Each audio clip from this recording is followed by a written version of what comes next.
Bonjour à tous, ici Kevin Mandibourg pour la chaîne Tuto Première. Ravi de vous retrouver comme chaque mercredi sur la chaîne. Aujourd'hui, on va voir ensemble 10 fonctions cachées sur le logiciel Adobe Premiere Pro. Ces 10 fonctions cachées, pas faciles à trouver au premier abord, vous permettront d'améliorer votre workflow de travail sur Adobe Premiere Pro. Ce tutoriel est destiné à un public débutant, vous n'êtes pas obligé de maîtriser parfaitement le logiciel pour pouvoir le suivre. Avant de commencer le tutoriel, je vais vous parler d'Envato Elements, un site qui vous permettra de télécharger en illimité tous les éléments dont vous aurez besoin pour vos montages vidéo. Moyennant un abonnement mensuel, vous aurez accès à des millions de templates ou transitions Premiere Pro, After Effects, Final Cut ou encore DaVinci, des stock shots photos et vidéos, des effets, des objets 3D, des musiques et bruitages ainsi que des packs de lutte. Vous gagnerez ainsi en rapidité de travail et ne passerez plus des heures à chercher le moindre élément sur internet. En plus des éléments disponibles, des milliers sont ajoutés chaque semaine pour grossir la bibliothèque. Je vous invite à visionner la vidéo que j'ai réalisée à ce sujet via la fiche qui apparaît sur la droite ou à cliquer directement sur le lien du site dans la description. Dans le panneau chutier, vous avez accès à différentes informations au niveau des métadonnées. Sachez que vous pouvez également créer vos propres métadonnées. Pour faire ça, vous faites un clic droit, affichage des métadonnées. Quand vous êtes dans le panneau des métadonnées, vous pouvez cliquer sur ajouter une propriété. À cet endroit-là, vous tapez par exemple valeur de plan si vous souhaitez retrouver plus rapidement vos valeurs de plan. Vous tapez ici texte pour pouvoir taper vous-même vos valeurs de plan, vous faites OK. Vous allez ensuite dans les métadonnées Premiere Pro et tout à la fin vous avez valeur de plan qui est bien activée. Je valide. Vous pouvez ensuite, si vous le désirez, aller récupérer la valeur de plan, vous la déplacez. Vous pouvez la mettre au début et en fonction du plan que vous tournez, si par exemple ici j'ai un plan large, je peux marquer large. Je peux ainsi compléter tous mes autres plans et cela vous permet de vous y retrouver plus facilement dans vos montages. Vous pouvez également ici venir classer par type de plan pour trouver tous vos plans larges, tous vos plans moyens, vos plans drone ou encore vos plans serrés. Lorsque vous créez vos propres effets sur Adobe Premiere Pro, vous pouvez les enregistrer pour pouvoir les réutiliser dans de prochains projets. Pour l'exemple, on va venir créer une animation d'un texte allant du bas vers le haut avec un effet flouté. Pour réaliser cet effet, je vais prendre l'effet transformation que je vais glisser sur le calque de texte. Je me place au tout début et j'active la position, j'avance de 10 images, j'active une deuxième image clé de position, je retourne à la première et je cache le texte. Je vais sélectionner ces images clés, je fais clic droit, interpolation temporelle, je vais faire progressif pour avoir une animation fluide. Donc là, j'ai créé l'entrée de champ, je vais pouvoir ici, au niveau de l'angle obturateur, l'augmenter de manière à créer un flou de mouvement. Voilà, je vais faire quelque chose comme ça et je visualise. Vous voyez que là, on a le flou de mouvement, donc on a une petite animation. Si jamais vous souhaitez réutiliser cet effet pour d'autres projets, sachez que vous pouvez l'enregistrer. Pour faire ça, vous cliquez sur l'effet transformation qui vous a permis de réaliser l'effet. Vous faites clic droit, enregistrer, préconfiguration. Et là, vous pouvez le renommer, par exemple, transition texte KM1. Vous validez. Vous allez ensuite dans le panneau des effets, vous tapez le nom de votre transition et vous pouvez la retrouver très facilement. Maintenant, vous pouvez la glisser-déposer sur n'importe quel calque pour appliquer cet effet. Pour vous y retrouver encore plus facilement, sachez que vous pouvez créer des dossiers d'effets. Ici dans le panneau des effets, je peux faire clic droit, nouveau chutier personnalisé. Vous choisissez un nom au choix. Vous pouvez ensuite venir glisser votre transition dans ce dossier. Si je prends par exemple ce texte, que j'y ajoute la transition texte KM1, on peut voir que là, ça l'a parfaitement intégré. Lorsque vous faites votre mixage audio, vous avez sûrement l'habitude d'éditer des images clés comme ceci à l'aide de la touche commande ou contrôle directement sur votre piste et vous pouvez ainsi ajuster le niveau audio en fonction des besoins. Là, on peut remarquer ici une baisse du son à cet endroit précis. Le problème est que si vous effectuez des cuts avant cette piste audio, vous allez devoir la déplacer et donc déplacer ainsi les images clés. Je vous montre l'exemple. Ici, je déplace la piste. Vous voyez que maintenant, les images clés ne sont plus placées au bon endroit par rapport à la baisse audio qui a été effectuée. Si jamais vous avez un dialogue qui est ici, il va être inaudible parce que vous n'aurez pas le réglage de mixage audio que vous avez effectué. Sachez qu'il est possible sur Adobe Premiere Pro d'effectuer des images clés, non pas sur un fichier audio, mais sur la piste en elle-même. Pour pouvoir activer cette option, vous devez aller cliquer sur cette petite icône ici, afficher les images clés. Vous allez non pas dans images clés d'éléments, mais images clés de piste et vous sélectionnez volume. Maintenant, si vous regardez, quand je dézoome, vous avez ici le volume de toute la piste que vous pouvez régler maintenant à l'aide d'images clés, ce qui va être beaucoup plus simple. Je vous montre la manipulation. Ici, je recommence l'opération. Donc, imaginons qu'il y ait une voix off ici et qu'il faille baisser le son. Je fais mes 4 images clés. Je baisse mon son à cet endroit-là. Une fois que vous avez créé ces images clés, vous retournez sur cette icône, vous recliquez sur image clé d'éléments, regardez ce qui se passe. Maintenant, quand je déplace la piste, vous retournez dans les images clés de piste et vous pouvez voir que les images clés n'ont pas bougé, mais par contre vous avez bien bougé votre rush audio. Cela peut être très pratique lorsque vous effectuez des manips de dernière minute comme de légers cuts pour accélérer un montage. En utilisant cette technique, vous n'abîmez pas votre mixage audio final. Sur Adobe Premiere Pro, on a tendance à l'oublier, mais il est possible de travailler avec une extrême précision comme sur le logiciel Photoshop ou encore After Effects. Pour faire ça, vous pouvez ici, à partir du petit plus, sélectionner des outils qui pourront vous servir.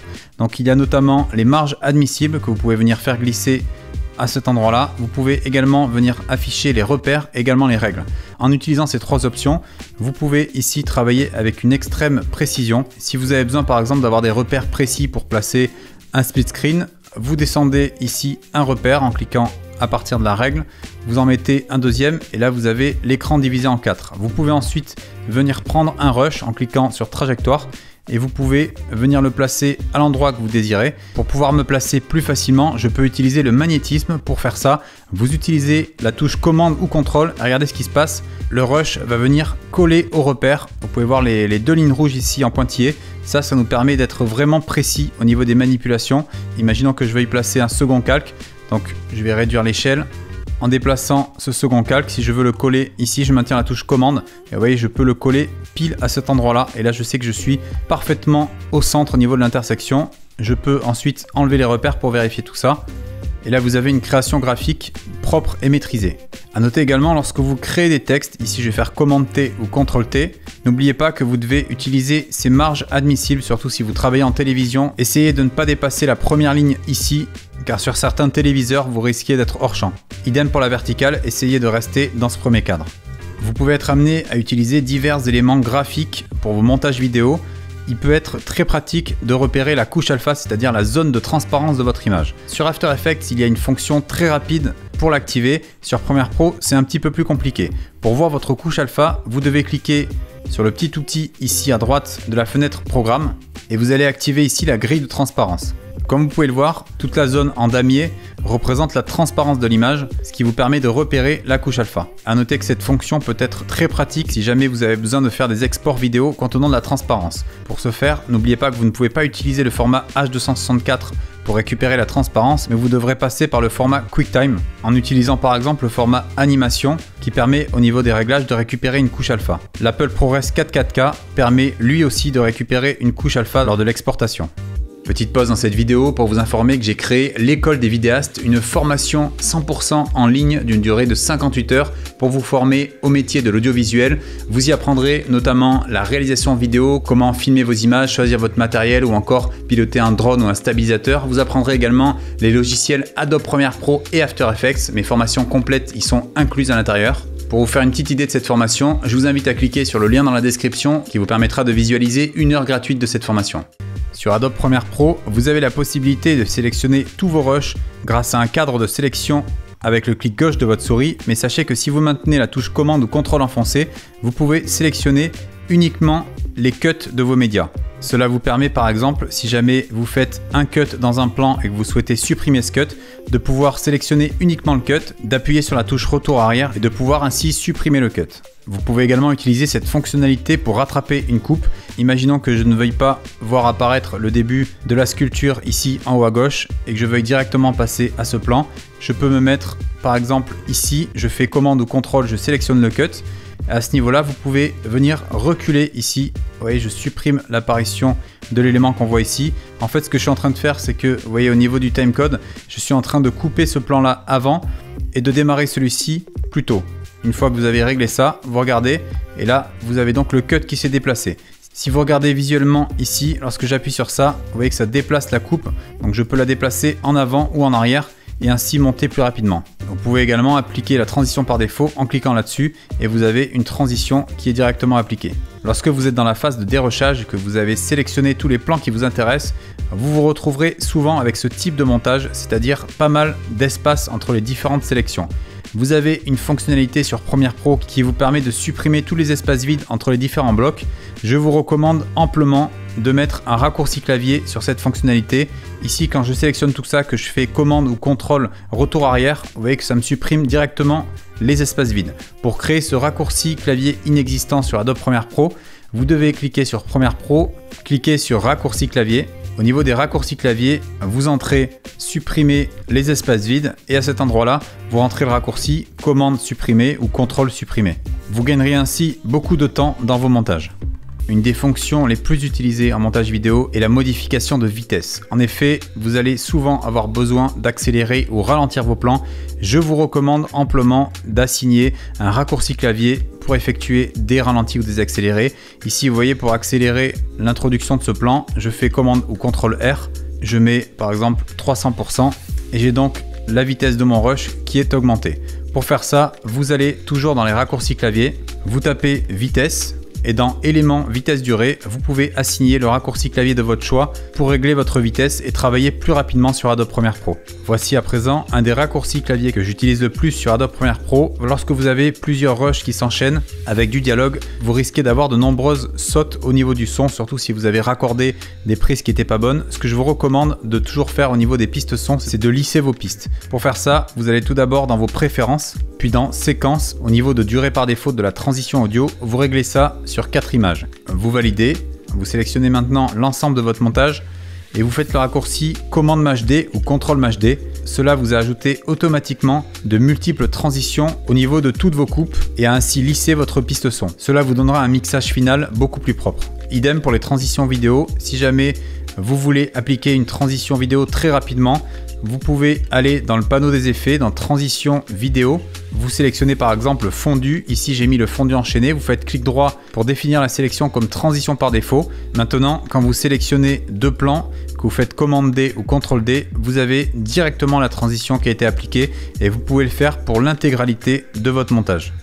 Lorsque vous récupérez un fichier exporté, vous l'aurez sur Adobe Premiere Pro en un seul bloc, c'est-à-dire que peu importe le nombre de coupes qu'il y a, vous avez un seul fichier. Sachez que vous pouvez découper tout ça selon les cuts présents actuellement dans le fichier vidéo. Pour faire ça, vous faites clic droit et vous sélectionnez détection de montage de scène. Vous cliquez sur analyser et Adobe Premiere Pro va automatiquement détecter chaque coupe présente dans la vidéo. Vous avez ainsi votre média découpé selon tous les cuts et ça va être ici beaucoup plus simple pour appliquer un étalonnage. Si vous souhaitez par exemple étalonner indépendamment chacun des plans, ça va être très pratique d'utiliser cette fonctionnalité. Cette vidéo est à présent terminée, j'espère qu'elle vous a plu. Dites-moi en commentaire, je serais curieux de savoir si vous connaissiez toutes ces fonctions cachées ou si je vous en ai appris au moins une.